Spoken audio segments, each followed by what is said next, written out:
दोस्तों, हाल ही में उत्तर प्रदेश की एक महिला ने सीजेआई डीवाई चंद्रचूड़ को चिट्ठी लिखकर इच्छा मृत्यु की मांग की है।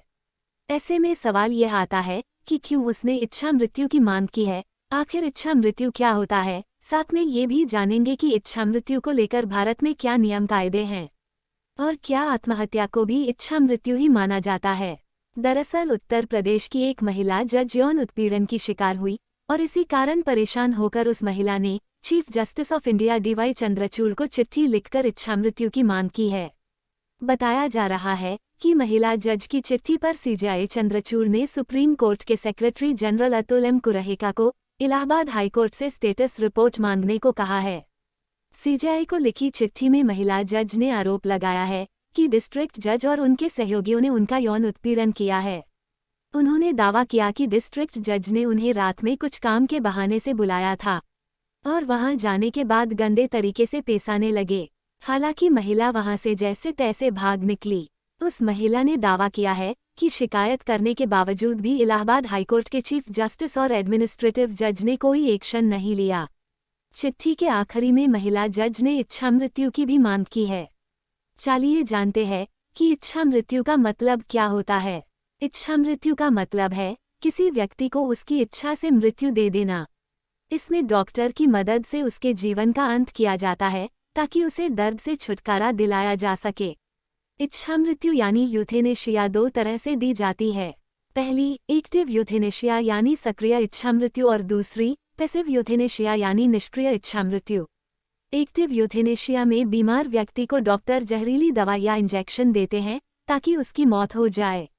वहीं पैसिव यूथेनेशिया में मरीज का इलाज रोक दिया जाता है। अगर वो वेंटिलेटर पर है तो वहां से हटा दिया जाता है, उसकी दवाएं बंद कर दी जाती हैं।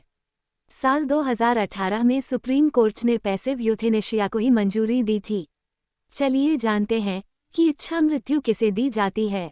इच्छा मृत्यु उसी व्यक्ति के लिए है जो किसी ऐसी गंभीर बीमारी से जूझ रहा है जिसका इलाज संभव न हो और जिंदा रहने में उसे बेहद कष्ट उठाना पड़ रहा हो। कोई मरीज इच्छा मृत्यु के लिए तभी आवेदन कर सकता है जब उसकी बीमारी असहनीय हो गई हो और उसकी वजह से उसे पीड़ा उठानी पड़ रही हो। दुनिया के ज्यादातर देशों में यही नियम है। ऐसा नहीं है कि कोई भी व्यक्ति इच्छा मृत्यु के लिए आवेदन कर दे। सिर्फ लाइलाज बीमारी से जूझ रहा व्यक्ति ही इच्छा मृत्यु के लिए आवेदन कर सकता है। इच्छा मृत्यु के लिए लिखित आवेदन देना होता है। मरीज और उसके परिजनों को इस बारे में पता होना चाहिए। इसे लिविंग विल कहा जाता है। चलिए जानते हैं कि लिविंग विल क्या होती है। अगर किसी व्यक्ति को लाइलाज बीमारी हो जाती है और उसके ठीक होने की उम्मीद नहीं बचती, तो ऐसी स्थिति में मरीज इच्छा मृत्यु के लिए खुद एक लिखित दस्तावेज देता है जिसे लिविंग विल कहा जाता है। सुप्रीम कोर्ट की गाइडलाइंस के अनुसार लिविंग विल की अनुमति तभी दी जा सकती है जब किसी व्यक्ति को इच्छा मृत्यु चाहिए और इसकी जानकारी उसके परिवार वालों को हो। इसके अलावा अगर डॉक्टरों की टीम कह दे कि मरीज का बच पाना संभव नहीं है तो लिविंग विल दी जा सकती है। हालांकि किसी मरीज को इच्छा मृत्यु देना है या नहीं, इसका फैसला मेडिकल बोर्ड करेगा। चलिए तो ये भी जान लीजिए कि किन बीमारियों पर इच्छा मृत्यु मिलती है। सुप्रीम कोर्ट की गाइडलाइंस में किसी बीमारी का जिक्र नहीं है।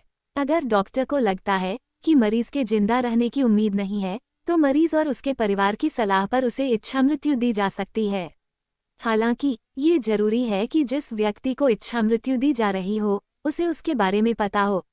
चलिए तो जानते हैं क्या आत्महत्या भी इच्छा मृत्यु है।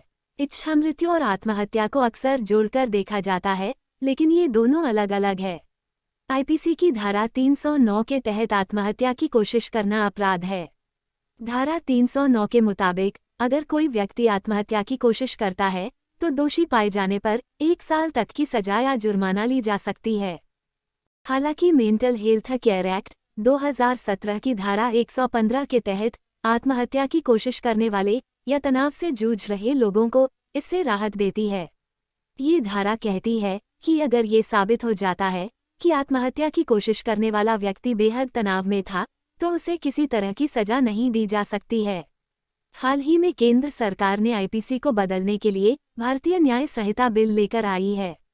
इसमें धारा 309 को शामिल नहीं किया गया है, यानी प्रस्तावित बीएनएस में आत्महत्या की कोशिश को अपराध नहीं माना गया है।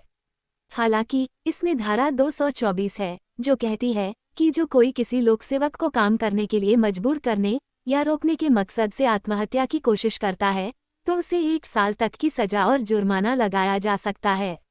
इच्छा मृत्यु मांगने पर भारत में कोई रोक नहीं है। सुप्रीम कोर्ट ने 9 मार्च 2018 को इच्छा मृत्यु को मंजूरी दी थी। उस समय कोर्ट ने कहा था कि संविधान के अनुच्छेद 21 के तहत जिस तरह व्यक्ति को जीने का अधिकार है उसी तरह गरिमा से मरने का भी अधिकार है।